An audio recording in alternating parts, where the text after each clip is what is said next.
أجمعين. سبحانك لا علم لنا إلا ما علمتنا إنك أنت العليم الحكيم. رب اشرح لي صدري ويسر لي أمري واحلل عقدة من لساني يفقه قولي. أما بعد، فإن أصدق الحديث كتاب الله، وخير الهدي هدي محمد صلى الله عليه وسلم، وشر الأمور محدثاتها، وكل محدثة بدعة، وكل بدعة ضلالة، وكل ضلالة في النار. ثم أما بعد.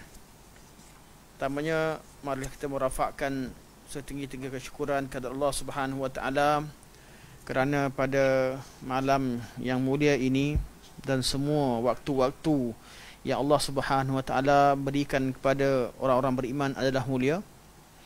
Kita dapat menghidupkan sebahagian daripada waktunya dalam menuntut ilmu Allah Subhanahu wa taala.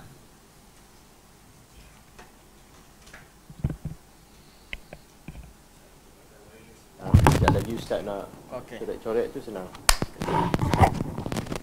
Tes.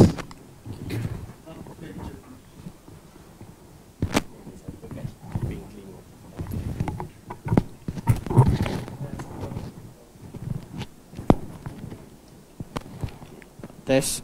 Okey.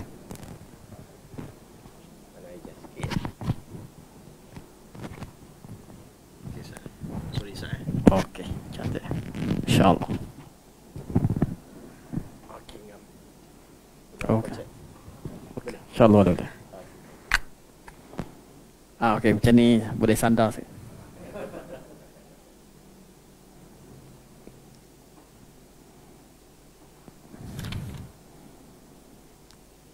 Semua waktu yang Allah kurniakan kepada seorang mukmin adalah waktu adalah mulia dan nikmat. Seorang mukmin sangat menghargai detik-detik Allah Subhanahu wa taala menghidupkan mereka di atas muka bumi, kerana memang modal kita beribadah kepada Allah Subhanahu wa taala adalah keberadaan kita berada di atas muka bumi ini. Inilah dia nilai masa yang sebenar. Manakala setelah kita mati, setelah kita berada di alam barzakh, di sana kita tidak lagi beramal. Kita tidak lagi beramal. Alam barzakh dan seterusnya adalah alam menerima pahala amalan. Dan ketika itu tidak ada lagi sebarang amalan yang kita lakukan. Permintaan-permintaan di mahsyar, di hari akhirat, wujud ada di kalangan manusia yang meminta, yang merayu.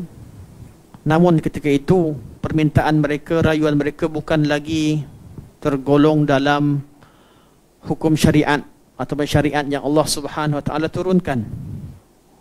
Jadi apabila seorang telah meninggal, seorang walaupun orang itu orang soleh, orang-orang yang diharapkan doanya makbul, setelah mereka meninggal, tidak ada lagi waktu untuk kita meminta pada mereka. Mereka berada di alam yang lain.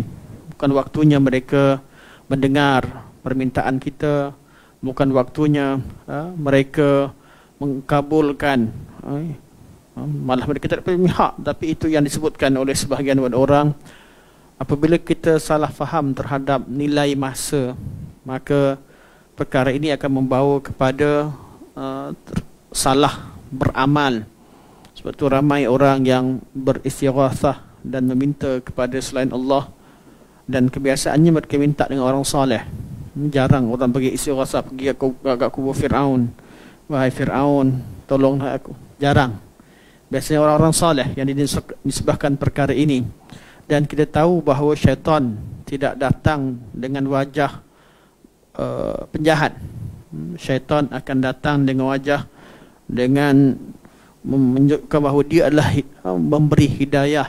Jadi hidayah itu kita perlu tengok daripada petunjuk Al-Quran, petunjuk sunnah. Semua orang mengaku dia terbaik. Yahudi dan Nasrani pun mengaku kunu hudan aw nasara tahtadu.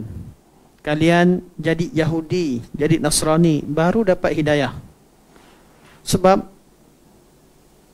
tidak ada seorang manusia ataupun tidak ada seorang kumpulan yang tinggal yang membentuk satu pemikiran yang mengaku mereka salah.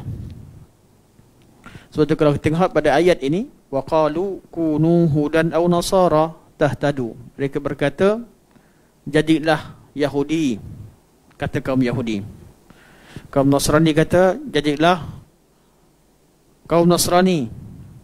Sedangkan kedua-dua kumpulan ini, ketika sebelum Nabi berdakwah, tak pernah pun berdakwah orang Arab pada agama mereka. Mereka sebelumnya yastaftihun, mereka belagak, mereka merasa diri mereka lebih daripada orang Arab, tak pernah ajak orang Arab untuk masuk ke agama mereka. Tapi setelah Nabi berdakwah, mereka pun nak berdakwah. Masa itulah Yahudi pun, yang agama yang penuh dengan rasis, mengajak orang Arab untuk ke agama Yahudi. Wa qalu kunu hudan aw nasara. Apa yang mereka sebut? Tahtadu, pasti kalian akan dapat hidayah. Semua kumpulan ajak kepada kumpulannya, dan semua kata kamu akan dapat hidayah, kamu akan dapat petunjuk.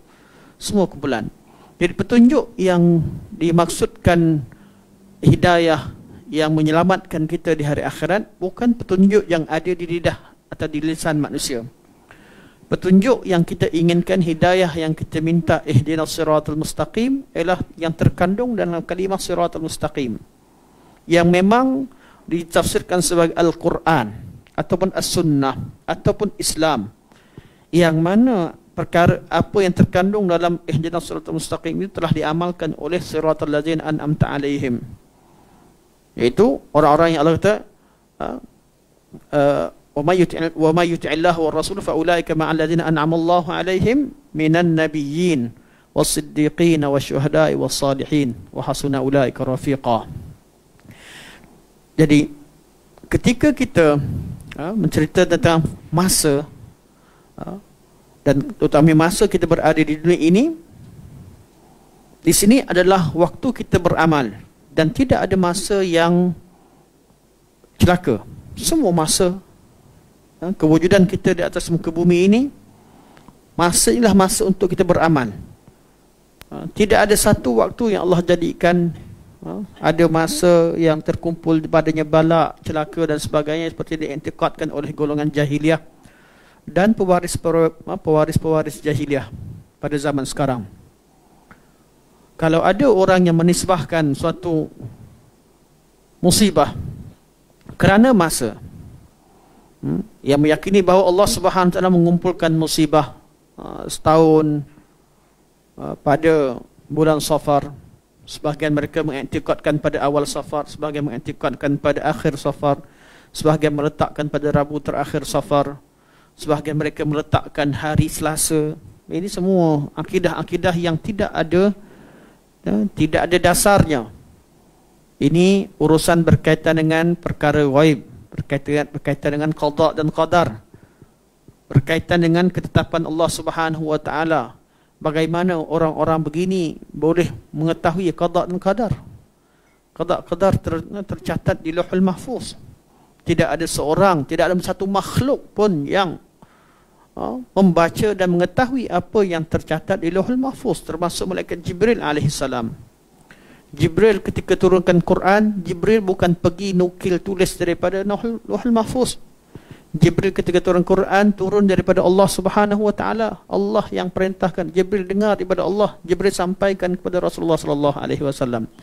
Bagaimana ada golongan-golongan yang mewarisi pemikiran kumpulan jahiliyah pada zaman dahulu, sekarang mengajak manusia kepada amalan jahiliyah. Menyangkakan bahawa ada hari-hari tertentu balak turun, sehingga mereka begitu takut pada hari tersebut balak akan turun. Dan saya sentuh perkara ini sebab kalau kita tengok di status mereka yang berada di luar circle kita, kita akan nampak keajaiban yang sangat tidak munasabah, kita tak pernah terfikir pun. Perkara yang sangat ajaib, yang pelik-pelik. Manusia menganggap perkara syirik sebagai tauhid. Manusia menganggap perkara khurafat sebagai sunnah atau sebagai ilmu. Kebatilan-kebatilan yang disebarkan. Jadi semua kumpulan akan mengaku kumpulan mereka lah yang terbaik. Kumpulan mereka lah yang dapat hidayah. Sebab tu kita perlu diajarkan dengan satu asas yang paling penting. Agama kita agama fakta, agama bukti, agama dalil. Orang awam pada zaman sekarang perlu diajarkan tanya dalil. Kerana yang tersebar di dunia maya, yang tersebar walaupun di sebahagian masjid-masjid, tidak semestinya guru yang mengajarkan itu betul-betul berhati-hati. Ramai dari kalangan orang yang menuntut ilmu dan mengajarkan ilmu. Hakikatnya yang wujud pada zaman kita sekarang ialah orang yang menuntut ilmu dan mengajarkan ilmu. Tidak ramai orang yang alim. Termasuk saya sendiri. Kita baca dulu, kita sampaikan banyak perkara yang begitu. Jadi kadang-kadang tersalah. Kadang-kadang kita tersilap. Kadang-kadang kita terikut suatu kesilapan yang telah dilakukan oleh pihak yang lain. Jadi nak tak nak, masyarakat perlu diajarkan dengan dalil. Walaupun apabila soalan itu ditanyakan kepada seorang guru, guru tak dapat jawab, katakan tak tahu. Kita perlu pada masa, perlu kepada bahan rujukan, kemudian kita bincangkan semula.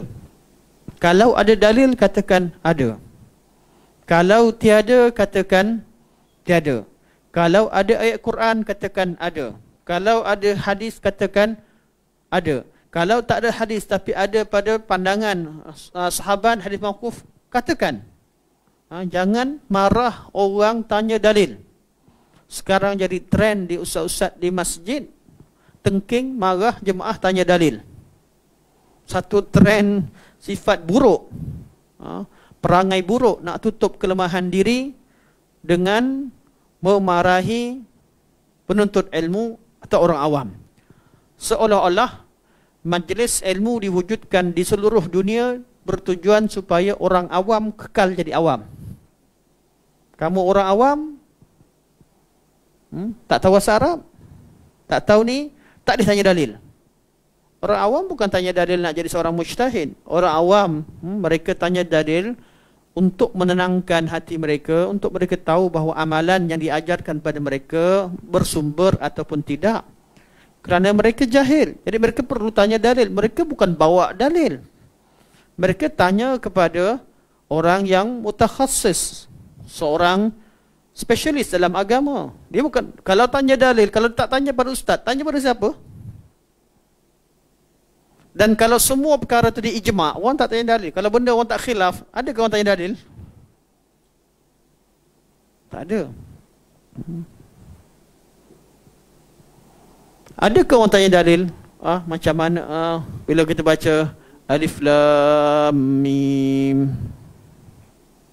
apa dalil? Baca Alif Lam Mim. Kenapa tak baca lain? Adakah Nabi baca berdalil bahawa dia Alif Lam Mim ada dalil? Ambil ayat lain. Contoh ayat Alif Lam Ra. Kenapa baca Alif Lam Ra, tak baca ular aja? Senang. Ular. Alir ke? Bunyi Melayu sikit. Alur. Alur. Semua bahasa Melayu lagi senang. Tak ada dalil. Nabi baca Alif Lam Ra. Kita tidak sejahil itu.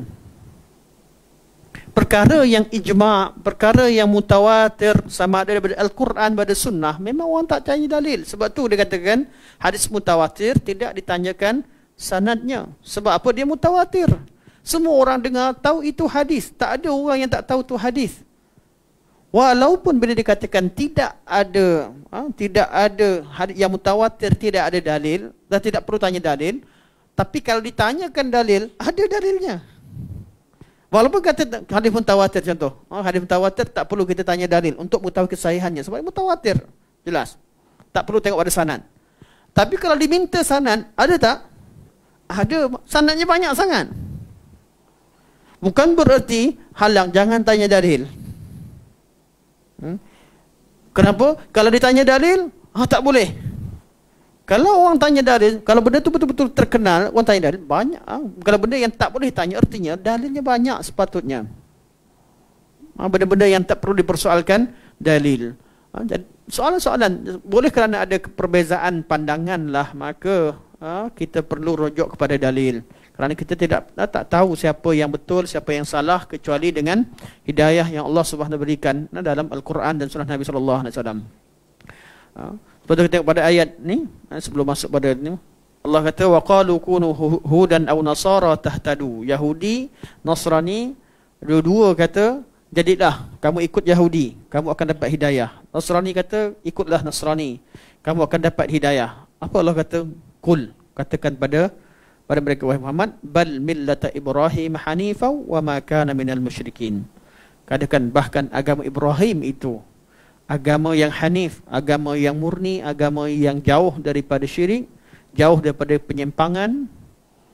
Wa ma kana minal musyrikin, dan Ibrahim bukan dari kalangan golongan musyrikin. Artinya Yahudi dan Nasrani buat syirik, musyrikin. Agama dia ada mengandungi syirik. Dalam keadaan orang yang buat syirik sekalipun boleh mengaku dapat hidayah. Yahudi yang buat syirik kata tahtadu, Nasrani yang buat syirik kata tahtadu, maka orang Islam, sudah pastilah orang Islam silat sekalipun akan mengaku mereka berada atas hidayah. Betul, hidayah yang kita cari adalah hidayah petunjuk daripada Al-Quran, daripada sunnah Nabi SAW, daripada pandangan ulama salafus salih dalam memahami ayat-ayat Al-Quran dan hadis Nabi SAW, diikuti dengan ulama-ulama yang datang selepas mereka, kerana tiap-tiap ulama mereka tidak akan mengeluarkan pandangan yang melanggar suatu pandangan yang telah wujud. Dan ini sangat penting, kaedah memahami dan sebagainya sangat penting. Dan saya tegaskan sekali lagi, orang awam perlu tanya dalil. Ada ketikanya guru tak mampu jawab, sebab guru walaupun pernah hafal Quran tapi tak semua ayat Quran dekat kepala. Ada ketikanya kita penat, otak letih, badan letih, tak keluar satu ayat pun tak keluar.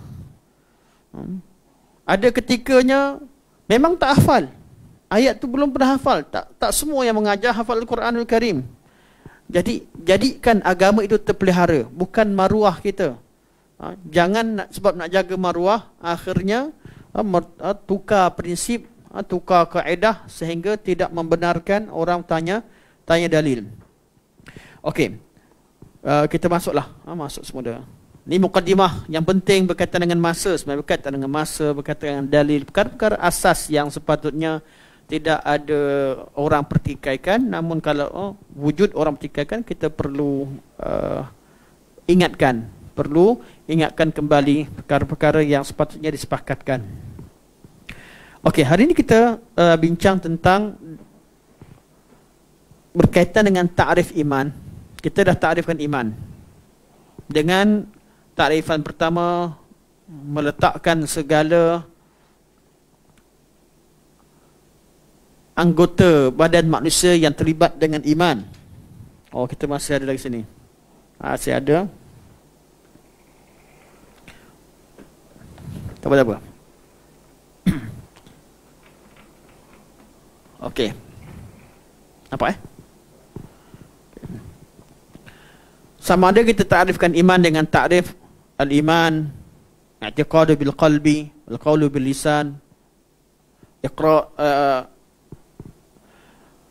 i'tiqadu bil qalbi, iqraru bil lisan, wal amalu bil arkan.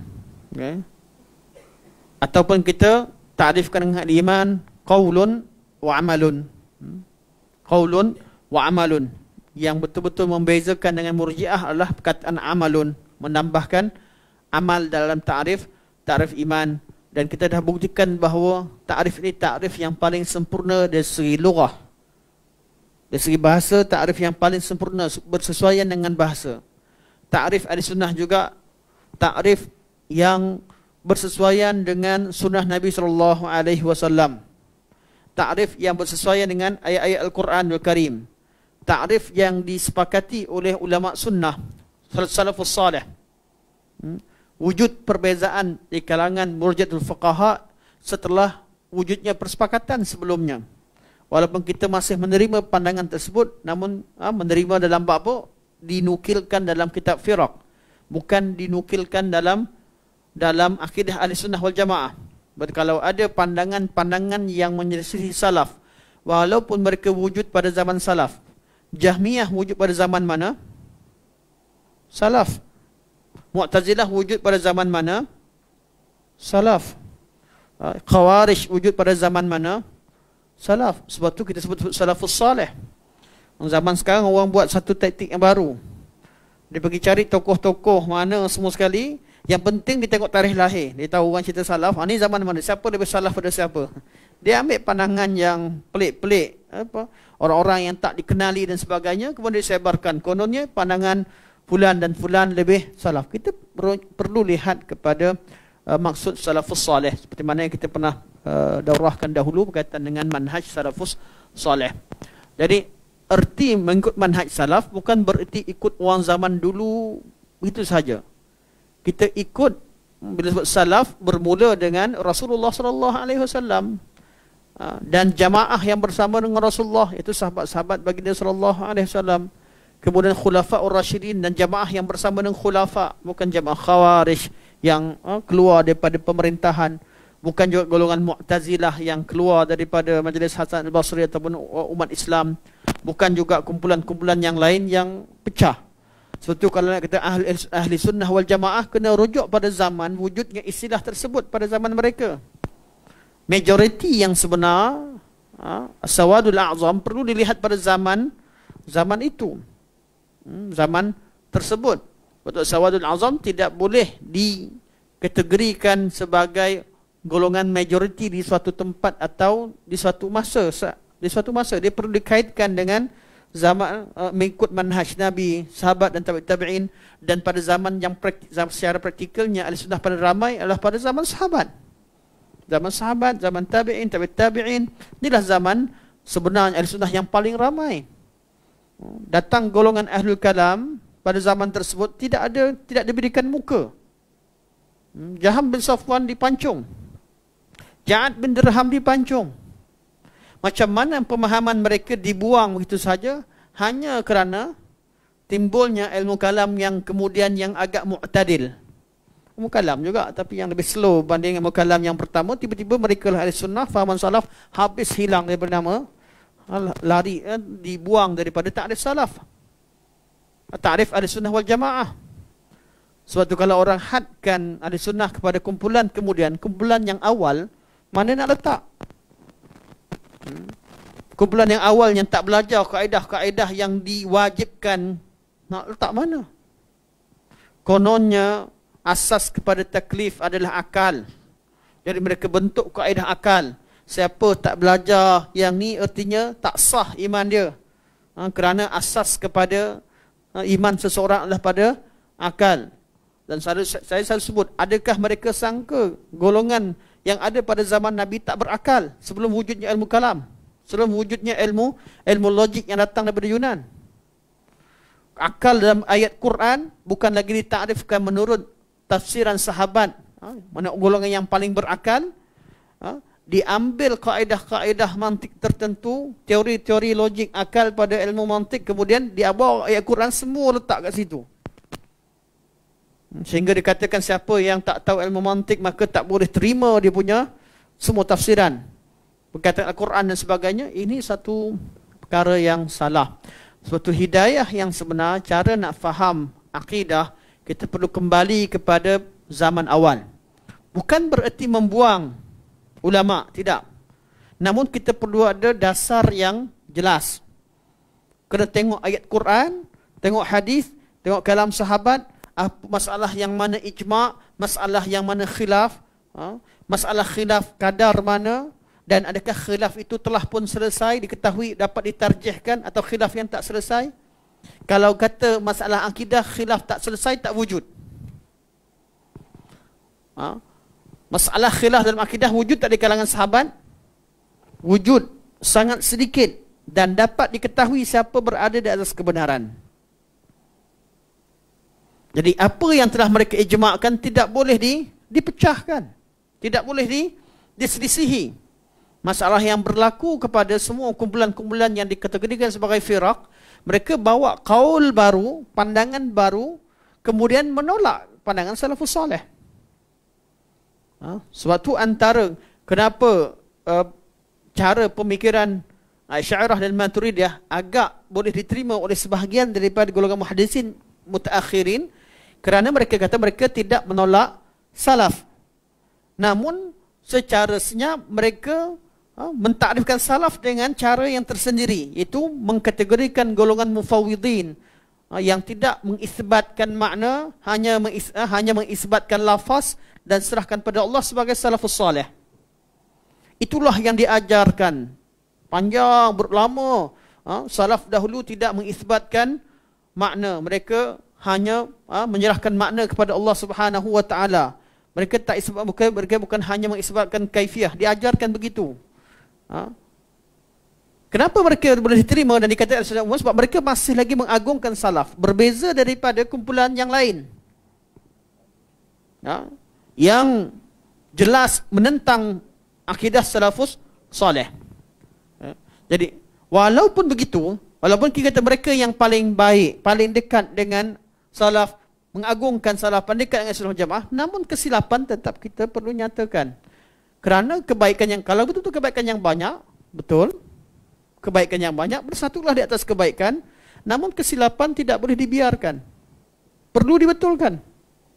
Mereka juga yang kata salafus salih tidak mengisbatkan makna, ketika bincangkan sifat istiwa, mereka lah yang paling banyak nukilkan kata-kata salafus salih berkaitan dengan makna istiwa. Tapi ditakrifkan dengan cara sendiri pula. Tadi kata tak ada makna. Pada awalnya salafus salih tidak memberikan makna, serahkan saja. Apabila datang riwayat daripada salafus salih yang mentakrifkan ataupun yang memberikan makna kepada istiwa, yang mana saya sebut minggu lepas, ala wartafa'a sa'ada wastaqarra, ditemukan dalam ta'rif salafus salih. Ini bukan daripada kamus, ini datang daripada qaul salafus salih. Mereka pula takwilkan pula apa yang bukan takwilkan ayat, takwilkan pula kata salafus salih. Oh, ala situ bukan ala wartafa'a, artinya Allah tu maha tinggi, zat dan kedudukan sahaja. Bab ini bincang kemudian, tapi bab makna tu tadi kata tak ada makna, sekarang bila ada makna cari lagi jalan untuk tak nak terima pandangan salafus salih. Kita akan nampak begitu. Begitulah keadaannya. Ketika dibincangkan berkaitan dengan ayat-ayat Quran yang memang betul-betul mutawatir, tak boleh terima. Ayat Quran yang bertentangan dengan ideologi mereka tak boleh diberikan makna. Sama ada dikatakan terima lafaz, serahkan makna pada Allah, atau makna yang ada perlu ditakwilkan. Jadi mutawatir. Jumpa hadis yang tak mutawatir, ini tak boleh terima dalam akidah. Hadisnya ahad.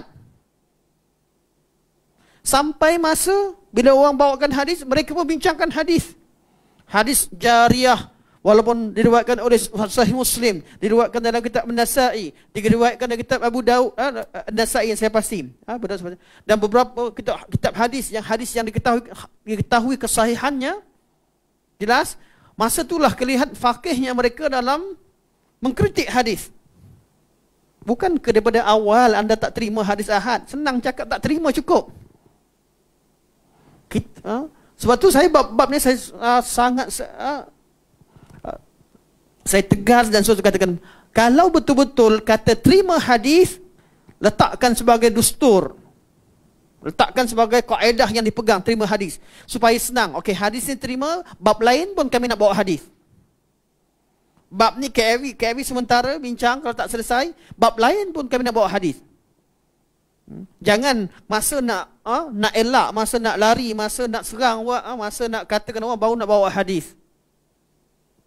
Dan banyak berlaku begitu. Tiba-tiba golongan Mu'tazilah berhujah dengan hadis dalam masalah akidah. Kalau kita baca, kita dari mana?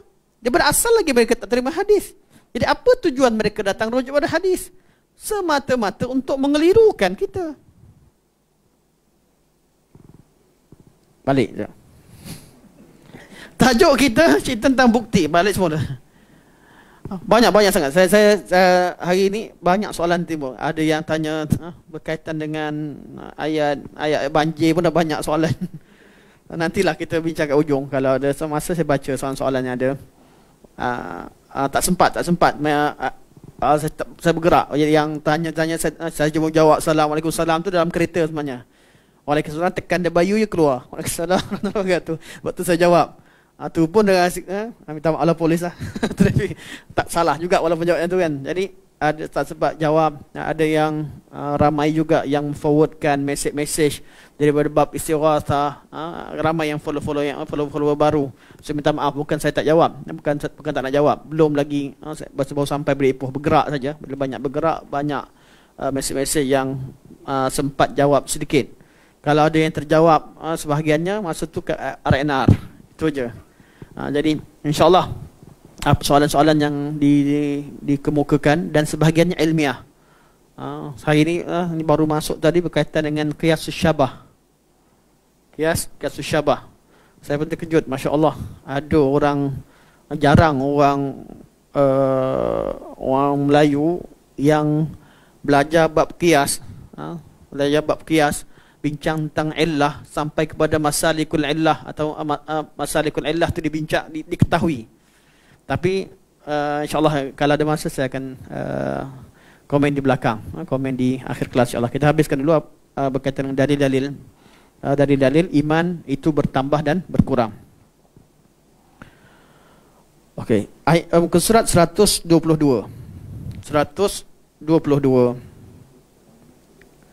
Dalil-dalil Al-Quran, bawah sekali. Dalil-dalil Al-Quran, As-Sunnah dan asar salaf yang menunjukkan iman bertambah dan berkurang adalah banyak.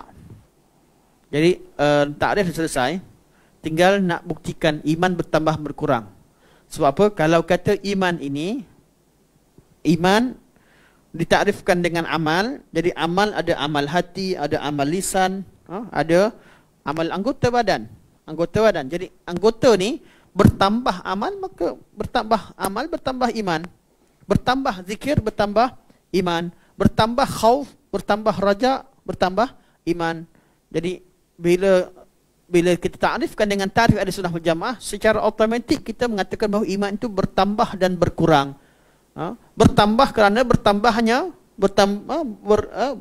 mawaridul iman, sama ada bertambah amalan hati atau bertambah amalan lisan atau bertambah amalan anggota. Berkurang juga dengan berkurangnya mawaridul iman. Hati dah kurang takut dengan Allah, hati yang lalai, hati yang leka, atau mulut yang banyak membicarakan perkara lagha atau perkara maksiat atau berdusta, ataupun perbuatan yang melakukan pelbagai jenis maksiat, berkurangnya iman kerana perkara tersebut. Jadi kalau takrif dengan takrif Ahlussunnah wal Jamaah, secara automatik mereka akan mengatakan bahawa iman itu bertambah dan berkurang. Bila sebutkan amal masuk antara iman, artinya iman itu bertambah dan berkurang. Kerana amalan seseorang itu berbeza-beza. Amalan seseorang sendiri, untuk dirinya sendiri pun berbeza. Semalam zikir pagi, hari ini tak zikir pagi. Semalam baca Quran, hari ini tak baca Quran. Atau hari ini baca Quran, semalam tak baca Quran. Akan bertambah dan berkurang. Jadi sebetulnya akan dibawakan tajuk seterusnya selepas kita mengetahui takrif iman, ialah tajuk bertambah dan berkurang. Jadi sekarang saya kata bukti. Dalil Al-Quran dan As-Sunnah dan athar salafus salih menunjukkan iman bertambah dan berkurang adalah banyak. Antaranya firman Allah Subhanahu wa taala, wa idza tuliyat alaihim ayatuhu zadatuhum imana. Surah Anfal ayat 2. Orang-orang beriman ni apabila dibacakan kepada mereka ayat-ayat Allah, bertambah iman mereka. Dibacakan, artinya ayat Allah bila sampai ke hati seorang mukmin akan bertambah iman dia. Bila ayat Allah sampai pada kita sebagai seorang mukmin yang sedia beriman, sampai ke telinga bertambah iman, sampai ke kita dengar perkara bacaan Al-Quranul Karim, sampai ke pemikiran kita, kita memahami, kita mentadabbur, sampai ke hati kita menghayati, bertambah iman. Kemudian kita bertindak balas, iaitu kita taat dengan ayat-ayat perintah, atau bertindak balas dengan gembira dengan ayat syurga, merasa takut dengan ayat-ayat neraka, bercita-cita untuk mendapatkan apa yang Allah berikan khabar gembira, bercita-cita dan bersungguh-sungguh lari jauh daripada apa yang Allah beritakan tentang keadaan orang yang murka. Dengan apa akhirnya melahirkan perbuatan. Ayat Quran bertambah, artinya ilmu bertambah, iman bertambah dan bertambah amal. Maka Allah kata apabila orang mukmin ni, apabila dibacakan pada mereka ayat-ayat Allah, bertambah iman mereka. Jika nak tambah iman macam mana? Banyak baca Quran, banyak baca Quran, fahamkan maknanya, dan apa yang boleh diamalkan, amalkan. Sama ada amal dengan amalan hati ataupun amalan anggota. Kalau berkaitan dengan berita, bertambah iman kita, kita makin yakin, kita percaya. Berita berkaitan dengan syurga, hati kita beramal, bergembira dan rasa rindu dan inginkan syurga. Akhirnya mengeluarkan lafaz pun menyebutkan bahawa ya Allah ya Tuhanku, masukkan ku syurga, ya Allah ya Tuhanku, jadikan aku dari kalangan mereka, ya Allah, dan sebagainya. Jadi ayat Quran yang datang pasti akan bertambah iman, sama ada berkaitan dengan amalan hati, amalan lisan ataupun amalan anggota. Firman Allah Subhanahu wa taala dalam ayat yang lain, dan surah Maryam ayat 76, wa yazidullahu allazina ihtadaw huda, dan Allah menambahkan petunjuk hidayah bagi orang-orang yang menurut jalan petunjuk. Allazina ihtadaw, orang-orang yang ikut jalan petunjuk, ikut hidayah. Allah berikan hidayah tambahan, Allah tambahkan iman, tambahkan hidayah kepada orang yang sedia taat. Jadi macam mana nak tambah iman? Adalah dengan memperbanyakkan ketaatan. Tambahkan ketaatan, istiqamah di atas ketaatan.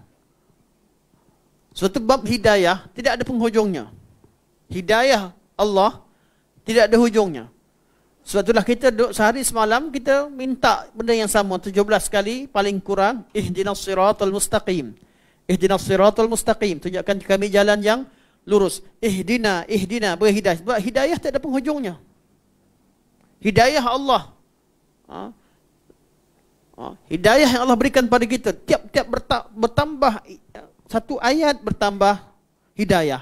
Bertambah satu amal, bertambah hidayah. Hidayatul irsyad, hidayatul taufiq adalah berkaitan dengan amal mukallaf. Ditambah dengan hidayah fitriyah. Sebagai seorang manusia, Allah bagi hidayah fitrah. Anak yang pandai, tiba-tiba anak kita pandai bercakap, baru lahir 6 bulan 7 bulan lepas, tiba-tiba mulut sebutkan mama. Dari mana? Siapa ajar dia boleh bercakap? Aku bela kucing 3 tahun dah, tak ada pun keluar mama, keluar miau je kan. Hidayah Allah berikan. Fitrah kucing begitu, fitrah manusia begini. Takkan monyet berubah jadi orang sampai bila-bila, takkan chimpanzee berubah jadi orang. Fitrah berbeza. Fitrah manusia Allah jadikan fitrah inginkan agama, inginkan beragama, fitrah berkata-kata, fitrah berfikir dan sebagainya. Itu hidayah, hidayah fitrah. Secara fitrahnya tiap-tiap makhluk Allah berikan hidayah. Manusia ada tangan, dia tahu tangkap. Ular dia tak tahu, tak ada tangan. Dia cuma ada kepala lah, kepala. Dia boleh patuk. Dia makan dengan gaya dia. Siapa ajar ular? Siapa ajar manusia? Allah. Itu nama hidayah fitrah, hidayah asal. Hidayah fitrah tak perlu kepada kita berdoa, tak perlu dia tak berkaitan dengan hukum syarak, dia berkaitan dengan nikmat Allah Subhanahu wa taala. Allah berikan pada semua manusia hidayah fitrah, tahu guna. Cuma kita minta Allah tambahkan, Allah berikan kesihatan, Allah berikan itu yang kita dah. Tapi asasnya Allah berikan hidayah. Allazi khalaqa fasawwa wallazi qaddara fahada. Hidayah itu hidayah fitrah, hidayah asas. Hidayah fitrah, hidayah irsyad, hidayatul taufiq ini berkaitan dengan hukum syarak.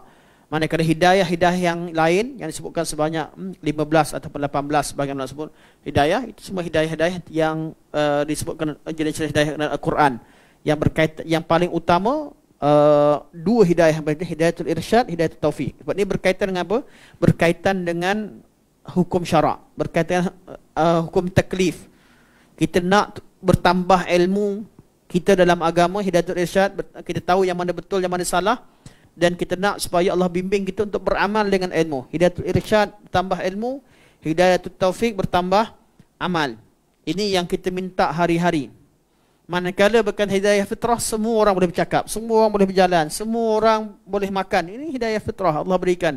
Semua orang ada perasaan inginkan kebaikan. Cuma tinggal dia ikut hidayah, ikut hidayah irsyad dan hidayah taufik, ikut. Dan hidayah yang keempat ialah hidayah ketika di akhirat lah. Hidayah mana Allah bimbing kita, Allah kumpulkan kita bersama orang beriman ketika masuk ke syurga Allah Subhanahu Wa Taala, dan semoga Allah jauhkan kita daripada Allah kumpulkan bersama orang-orang ahli neraka wal-'iyadzubillah. Yang dibawa itu pun dinamakan sebagai hidayah. Biasanya ada orang sebut hidayah 2, ada sebut hidayah 4, ada sebut hidayah ada 6, ada yang 8. Jangan terkejutlah, tu cara ulama nak syarahkan. Sebenarnya sama je. Mereka tengok kepada beberapa perkara. Kalau kita buka kitab ulum Quran, ada pelbagai cara ulama mensyarahkan hidayah. Tapi mereka sepakat satu. Berkaitan dengan agama, berkaitan dengan hukum syarak, kita perlukan 2, iaitu taufik dan hidayah, atau kita namakan hidayatul irsyad dan hidayatul taufiq. Okey. Hidayah Allah beri pada siapa? Wa yazidullahu alladhina ihtadaw huda. Allah akan tambahkan hidayahnya kepada orang yang sedia mengikuti hidayah. Jadi hidayah bertambah bagi kita, makin banyak beramal akan dapat hidayah. Bukan faham dengan gaya fahaman golongan jahil, juhal. Golongan jahil kata apa? Orang Islam hari-hari duk minta ihdinas siratal mustaqim. Dia ni tak dapat hidayah lagi ke? Dia sesat kot. Kita selalu jumpa lah. Jahil tu kadang-kadang datang daripada orang luar, Yahudi cakap macam tu. Kadang-kadang Nasrani cakap macam tu. Kadang-kadang etis cakap macam tu. Kadang-kadang liberal cakap macam tu. Kadang-kadang Pak Lebay cakap macam tu. Sebab dia tersilap, dia pun tak tahu. Ihdinas sirat, pagi petang minta ihdinas siratal mustaqim. Artinya mereka masih lagi sesat. Lu minta hidayah. Sebab tu cara syarah ayat Quran, jangan dengar cakap mereka. Kadang-kadang saya sebut benda ni sebab apa? Ada orang syarah begitu. Ada orang yang dikatakan ustaz, dia letakkan nama ustaz. Saya bukan ustaz lah kalau macam tu, sampai tahap macam tu. Yang mengatakan begitu, kita sentiasa berada, kita sebenarnya belum berada di atas hidayah. Kita sentiasa berada di atas kesesatan. Betul, kita minta terus sampai Allah bagi hidayah. Memang maknanya mungkin dia nakkan benda yang berbeza, tapi dia lebih dekat dengan cara fikir golongan kaum Nasara terhadap orang Islam. Dia lebih dekat dengan cara syarah begitu, menyebabkan kalau orang dengar ustaz-ustaz yang syarah begini, dia pergi dengar pula orang Kristian cakap macam tu, orang Islam dia belum dapat hidayah. Dan itu akan jadi silap. Kalau benda tu Nabi sebut ke ataupun ulama sebut, kita akan cuba betulkan. Tapi kalau benda-benda salah, berbeza dengan ulama syarahkan. Ulama syarahkan bahawa dalam Al-Quran kata Allah akan menambahkan hidayah kepada orang yang mengikuti hidayah. Jadi orang yang dapat hidayah bertambah apabila dia banyak beramal, dia menuntut ilmu dan beramal. Ihtada berarti bertambah ilmu dan bertambah amal. Jadi kata wa yazidullahu alladhina ihtadaw huda, dan Allah Subhanahu wa taala menambahkan hidayah kepada golongan yang ihtadaw, golongan yang iaitu golongan yang sentiasa mencari ilmu dan beramal dengan apa yang diketahui. Firman Allah Subhanahu wa taala, wa yazdadul ladzina amanu imana. Tengok Allah kata iman bertambah. Dan supaya orang-orang beriman bertambah imannya. Jadi iman ni bertambah tak bertambah? Bertambah, tak ada syak. Okey. Saja tes. Bagi golongan murji'ah fuqaha, mereka jawab macam mana? Allah kata wa yazdadul ladzina amanu imana. Wa yazdadul ladzina amanu imana. Supaya orang-orang beriman itu bertambah imannya. Jadi kita bertambah iman, macam mana mereka nak jawab? Jelas. Ayat semua kata tak bertambah iman. Apa yang mereka jawab?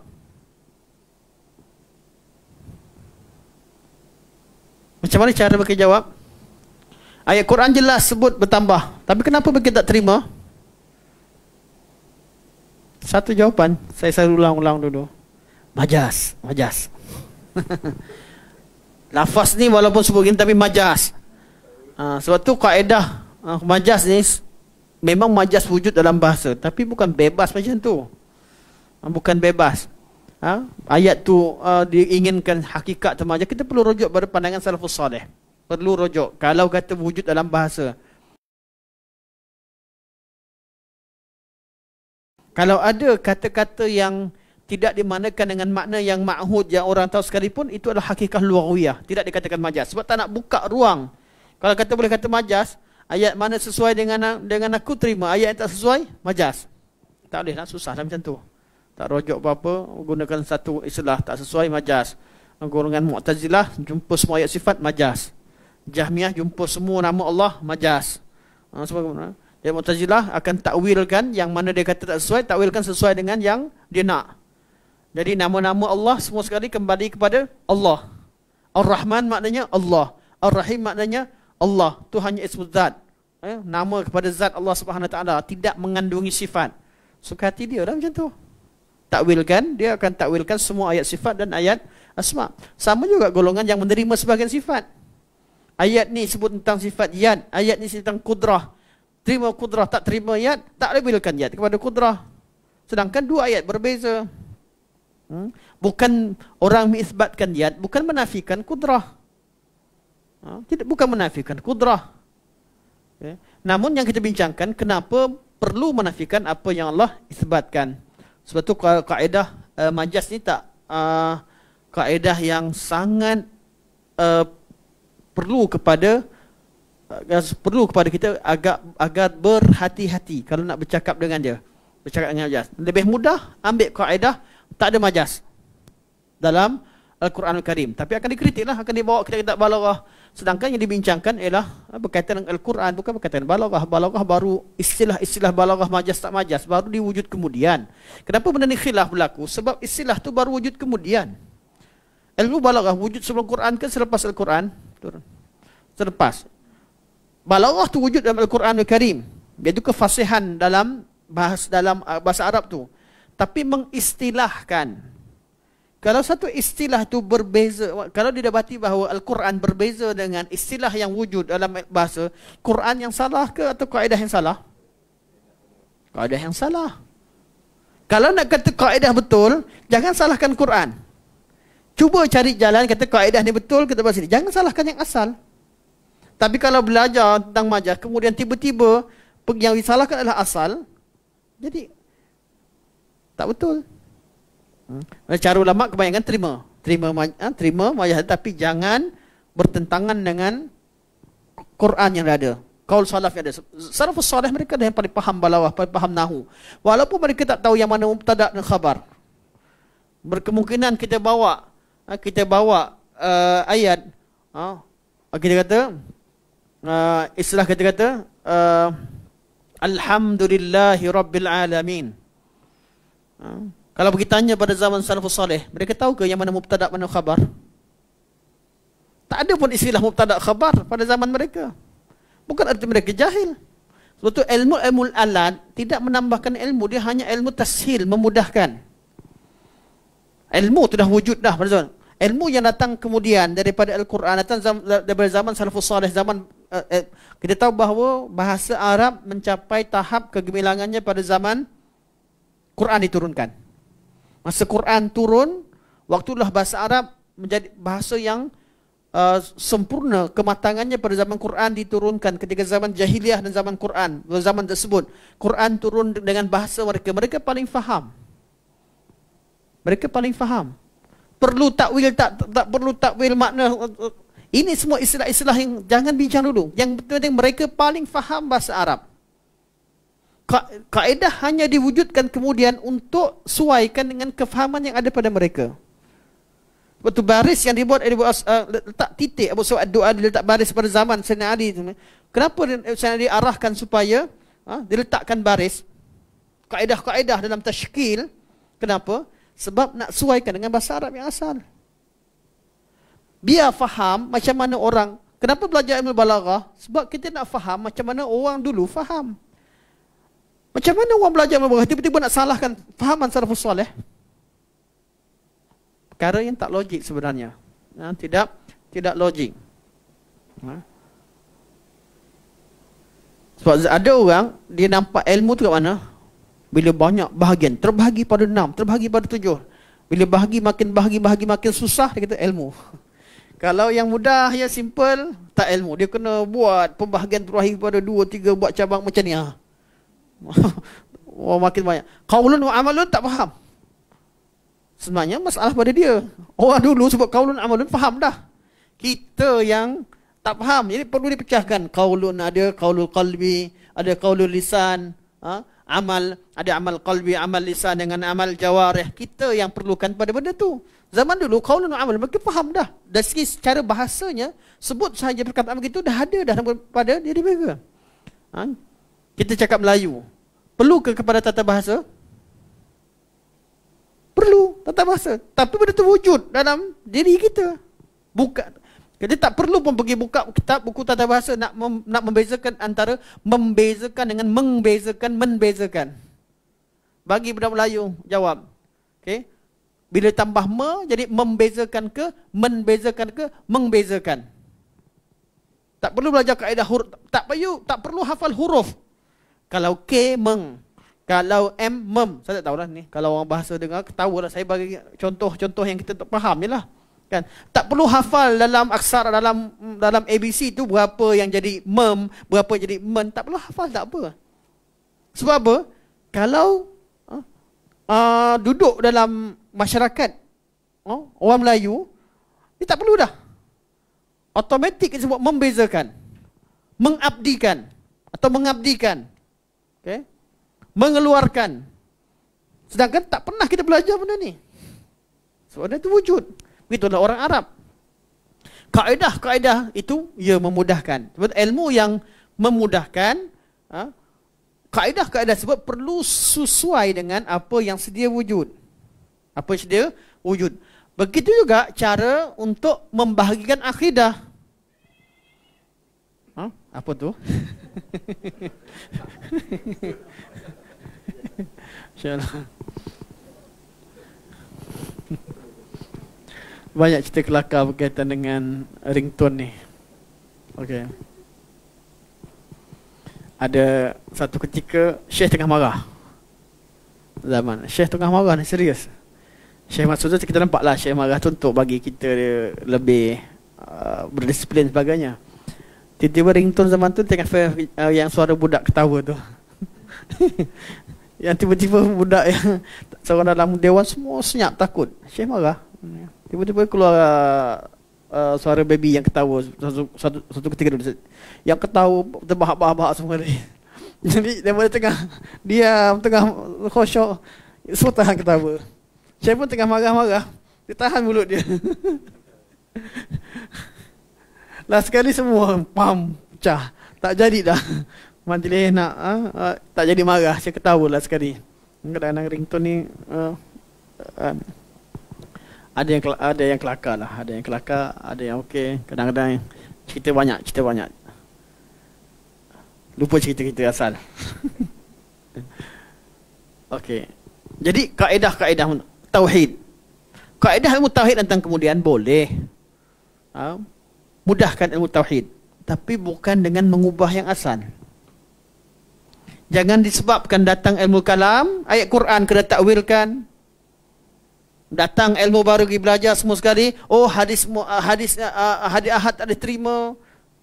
Hadis begini, jangan disebabkan membahagikan hadis kepada mutawatir dan ahad, akhirnya yang ni boleh terima, kat sini tak diterima. Kaedah tu mesti sesuai dengan asal. Kalau kaedah salah, suatu kita perlu betulkan kaedah. Kalau kaedah betul pada setengah tempat, kita perlu tahu kat mana boleh diguna pakai. Sebab tu ilmu mantik kita kena tahu tempatnya sesuai guna untuk ta'rif. Ta'rif apa? Berkaitan dengan beberapa perkara yang sesuai dengan ilmu mantik. Jangan pergi ta'rifkan semua benda. Jangan ta'rifkan perkara-perkara yang tidak sesuai. Jangan ta'rifkan perkara ghaib. Jangan bayangkan kaedah cara ta'rif itu diletakkan pada Allah SWT tak sesuai.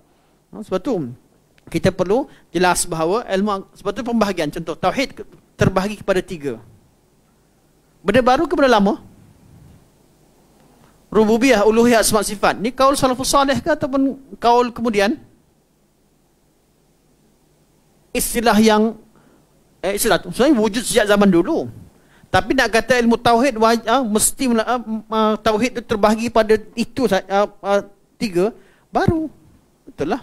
Tapi bertentangan atau tidak dengan kaul salafus salih?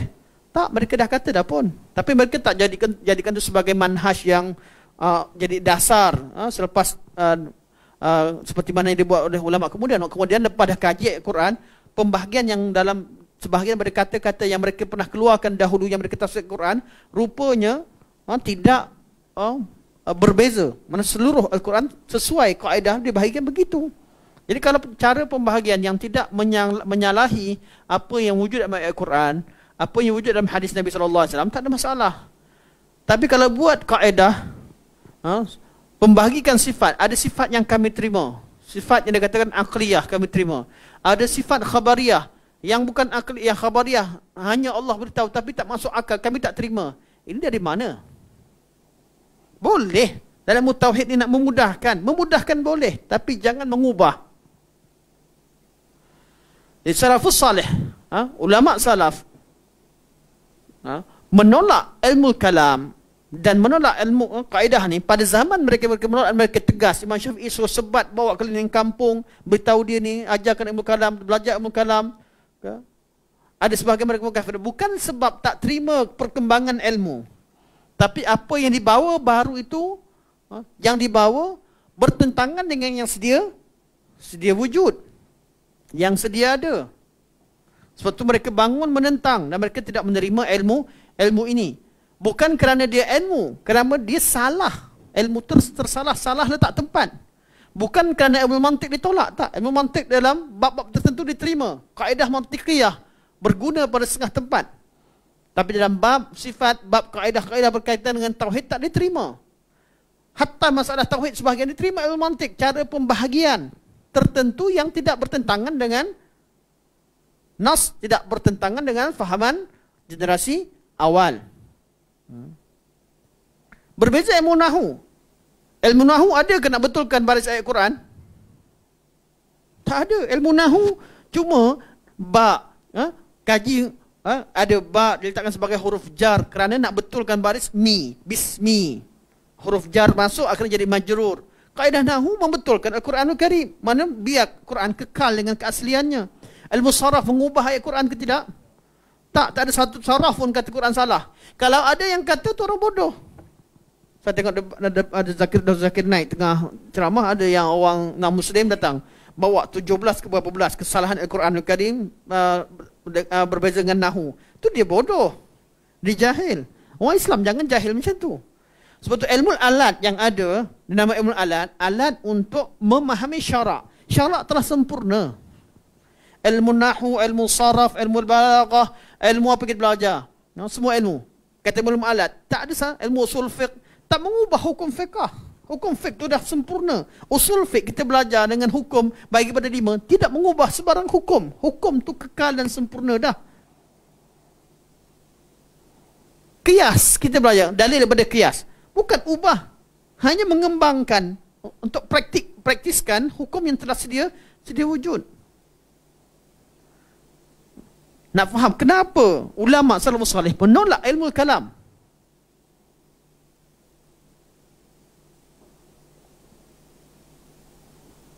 Sambung ayat Quran sekali lagi. Tak tahu. Pengurusi tak ada. Pengurusi masuk bilik, kita sambung naik. 10:35. Saya minta sampai 45 ya, boleh? InsyaAllah. 10:45. InsyaAllah. Sebab kita ramai kerja besok, jadi memang kena juga insyaAllah. Firman Allah Subhanahu wa taala, "Huwallazi anzala as-sakinata fi qulubil mu'minina liyazdadu imanan ma'i imanihim." Dialah Allah Subhanahu wa taala yang menurunkan ketenangan. Allah Subhanahu wa taala yang menurunkan semangat tenang tentram fi qulubil mu'minin, dalam hati orang-orang, ke dalam hati orang-orang beriman. Liyazdadu imana, agar bertambah iman mereka, ma'a imanihim, ke atas di samping iman yang sedia wujud. Allah sebut dengan jelas. Ayat ni berkaitan dengan ayat selepas Hudaibiyah. Nabi buat perjanjian Hudaibiyah. Perjanjian tu pada awalnya tengok berpihak pada kaum musyrikin. Sedangkan kekuatan ketenteraan dan sebagainya wujud pada orang berislam ketika itu.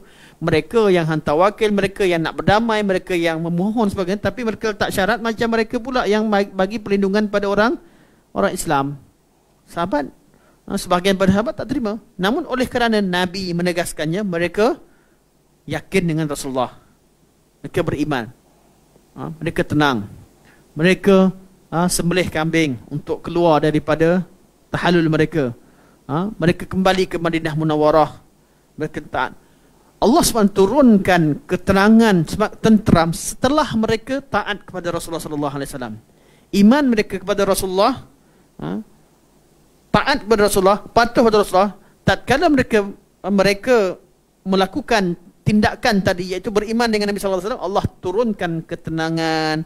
Allah SWT turunkan, tambahkan iman lagi dalam hati mereka. Yang penting sekali perbincangan kita dalam tajuk ni berkaitan dengan iman itu bertambah dan berkurang. Kalau sebut bertambah, ya pasti berkurang. Berkurang dengan maksiat, dan sebagainya. Seperti dalam ayat-ayat yang lain. Cuma kat sini Syekh fokus pada bertambah. Iman itu bertambah. Ayat yang lain Allah kata, alladzina qala lahumun nasu innan nasa qad jama'u lakum fakhshawhum fazadahum imanan wa qalu hasbunallahu wa ni'mal wakil. Maksudnya mereka juga ialah orang yang diberitahu oleh orang-orang pembawa berita kepada mereka. Alladzina qala lahumun nas, iaitu Nu'aim bin Mas'ud. Dan juga sebahagian daripada orang kaum yang tinggal di Madinah. Ayat ini turun bila? Turun ketika selepas perang Uhud. Perang Uhud, orang Islam menang ke kalah? Kalau tengok kepada jumlah kematian, Islam kalah lah. Orang Islam lebih ramai yang terbunuh. Kalau lihat kepada keuntungan, Quraisy yang paling rugi. Mereka kehilangan harta, mereka datang, mereka tak dapat masuk Madinah, sekadar perang je tak tawan apa-apa, dapat nama macam tu saja. Sebab tu bila mereka pergi sampai ke satu tempat nama Hamra al-Asad, sampai di sana, mereka rasa kita ni rugi. First time menang kan, belum tak menang. Badar kalah ni. Apa kita dapat sekarang ni? Muhammad masih hidup, Abu Bakar masih hidup, Omar masih hidup, Madinah masih mereka masa tu mereka bercadang untuk balik semula. Orang Islam semua cedera. Mereka cadang untuk patah balik. Biar serang Madinah, biar ada keuntungan. Paling kurang ambil harta bawa balik. Sekarang kita habis dah. Masa Uhud ada dua kali. Kali pertama tu mereka dah hilang banyak harta dah. Akhirnya mereka bercadang nak balik semula. Datang berita kata, mereka dah, awas, korang semua sekarang sedang cedera. Tiba-tiba mereka nak serang lagi. Mereka datang semula. Alladzina qala lahumun nas innan nasa qad jama'u lakum. Orang beriman ketika itu, ada orang beritahu pada mereka, sesungguhnya manusia, iaitu tentera-tentera nak datang balik, mereka berkumpul untuk serang kamu. Masa tu hari Sabtu perang Uhud, hari Ahad tu pagi Nabi kumpulkan manusia. Nabi kata, siapa yang ikut perang semalam, kumpul semula. Sepatutnya ada yang tak ikut perang, sehat, segar bugar. Sepatutnya siapa hari ini yang ikut perang semalam, yang luka-luka, rehat. Yang tak ikut perang, ikut. Betul tak? Kenapa? Nabi kata, siapa yang ikut semalam, ada sebagian sahabat yang tak mampu bangun, diangkat oleh sahabat lain, letak di atas, angkat mereka untuk ikut serta. Sebab Nabi kata, kena ikut perang, barang tentera diangkat pergi perang. Sehinggalah mereka semangat. Sahabat yang kisah diangkat, mereka turun, cuba bertahan. Semua ni bergerak ke satu tempat yang namakan Hamra al-Asad, di tidak jauh daripada Madinah Munawwarah, tempat yang dikatakan kaum musyrikin ada sana. Musyrikin dengar orang Islam datang balik, siap dengan baju perang, kejar ke tempat mereka, baru nak serang semula. Ingat kan dah kalah dah ganap dah. Dia bangun semula datang ke tempat mereka. Mereka pun lari. Tinggalkan. Mereka pun tak menang sebab apa? Lepas dah kalah. Mereka pun tak kuat. Jadi ketika berita sampai, Allah kata, alladzina qala lahumun nasu innan nasa qad jama'u lakum fakhshawhum. Takutlah mereka. Ni bagus, ni orang ni suka menakutkan. Takutkan orang. Kerjanya takutkan orang je. Sampai baru nak nyanyi dalam bab perang macam tu dah. Dalam ideologi pun ramai yang tahu, diam, takut. Jangan sampai kita takut sehingga kesan daripada kita takut tadi menyebabkan ada kesan buruk. Takut yang hikmah betul. Takut daripada berlakunya perkara yang mudarat. Tapi ketakutan yang menyebabkan kemudaratan datang, itu ketakutan yang melampau. Sehingga tidak berani menyatakan kebenaran, sehingga mengiyakan satu kebatilan, mengiyakan satu perkara. Ini ketakutan yang tercela. Ketakutan yang terpuji adalah takut takut untuk berstrategi.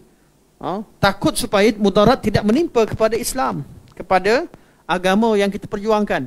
Tapi kalau ketakutan sehingga memudaratkan agama Allah Subhanahu wa taala, maka ketakutan tadi ketakutan yang tercela. Orang Islam ketika ada orang beritahu begitu, tentera Islam, apa mereka kata? Fazadahum imana. Bukan makin takut, makin bertambah iman, bertambah yakin. Dan apa mereka kata? Ada yang kena usung, paling sikit kena kesan luka. Aisyah ada 12 kesan luka di badan. Itu yang tak perang, yang duduk belakangnya, yang datang tolong-tolong pun ada kena luka, 12 luka. Macam mana dengan sahabat-sahabat yang ada sebahagian daripada mereka bentuknya sahabat Amr bin Jamuh, saya tak ingat siapa, Anas bin Nadar meninggal, yang tak meninggal, yang syairnya ahadani khalidi wa nahnu bidasfalin nakhili, mana pemegang pedang Rasulullah sallallahu alaihi wasallam. Siapa nama dia? Saya lupa. Lama tak ni. Yang penting masa dia tengah tutup Nabi tu, sahabat kata kami nampak dia macam landak. Apa dia landak? Masa Nabi tengah jatuh, dia tutup, dia dah dengan pedang dia halau kaum musyrikin sampai pada tahap sebelum semua yang keliling dah tak ada, dia tutup Nabi dengan badan dia. Kaum Quraisy tak pandai dekat dilibas dengan pedang dia. Dari jauh mereka panah. Badannya macam landak, seperti kungfus. Dia berapa banyak penuh seperti landak. Dalam keadaan begitu, berapa hari besoknya dah lepas perang, meninggal ramai. 10% meninggal. Kena gali, kena kuburkan berapa ramai. Orang berapa ramai yang ada, kuburkan pula. Tentera-tentera yang ada, siap kubur. Kita seorang meninggal, kita kubur berapa siap? Zuhur lah siap. Kalau pagi kita buat, betul? Gali. Ni tentera yang ramai, gali kubur semua sekali. Penat, letih, balik semula. Masa, kalau kita penat, masa bangun tidur lebih penat ke atau masa tengah aktif? Masa bangun tu lebih penat kan? Masa aktif kita masih lagi. Tapi bila dah rehat satu malam, nak bangun balik badan kita sakit, betul? Masa tu Nabi itu kumpul semula. Siapa yang ikut perang semalam. Jadi bila mereka dengar macam tu, apa yang berlaku? Bertambah iman, Allah kata. Allah ceritakan isi kandungan hati mereka. Bertambah iman pada mereka. Dan Allah berkata, perkataan mereka yang tengah lemah tak gerak, wa qalu, iaitu orang Islam maksud itu berkata, hasbunallah wa ni'mal wakil. Cukuplah Allah, dialah tempat kita serah. Ini sangat penting. Perkataan beginilah perkataan yang menambahkan iman. Makin ramai orang nak serang, makin ramai orang cela, makin orang berkata hasbunallah wa ni'mal wakil. Jangan sampai ketakutan kita menyebabkan kita tidak menjalankan tanggungjawab, kita tidak melakukan atau taat kepada perintah Allah dan Rasulnya. Dan ayat terakhir sebelum kita tutup, firman Allah Subhanahu wa taala, qad jama'u lakum fakhshawhum. Ini berkaitan dengan ayat tadi, qad jama'u lakum fakhshawhum.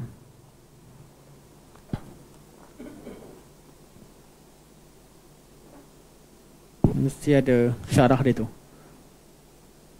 Okey. Okey. Bagaimana boleh dikatakan? Jadi ayat qad jama'u lakum tu dia sambung ke bawah. Dia Allah kata mereka berkumpul pada kamu dan takutlah pada mereka. Okey, kita sambung ayat ni pada pertemuan akan datang. Qad jama'u lakum fakhshawhum, kita bawa pada dia berkaitan dengan syarahnya kat bawah. Okey. Apa kalau golongan Murji'ah? Murji'ah kata yang bertambah tu bukan bertambah iman, tapi bertambah hukum syariat yang perlu diimani, bertambah perkara yang perlu diimani. Jadi start pada minggu depan, Syekh akan tolak pandangan ni. Contohnya, kalau kita solat, orang yang solat bertambah iman ke bertambah barang yang diimani, atau hukum yang diimani, atau amalan yang diimani? Kata golongan Murji'ah fuqaha, kalau seorang tu solat, bukan iman dia bertambah, iman dia kekal, tapi bertambah sesuatu yang diimani. Bertambah solatnya, solat ni sesuatu yang perlu diimani. Bertambah puasanya, bertambah zakatnya, bukan iman bertambah, tapi sesuatu yang diimani itu yang bertambah. Jadi Ibn Abil Is bawa akan berhujah dengan pandangan mereka. Sebab asalnya tak nak kata iman, asalnya takrif je pun. Tapi akan dibawa sampai ke masalah-masalah yang lain. Okey, insya-Allah sampai sini saja. Kita buka soalan kot. Sampai dah pukul 10.50. Sekadar ini, semoga Allah jadikan pertemuan kita pertemuan yang manfaat, yang baik daripada Allah Subhanahu Wa Taala.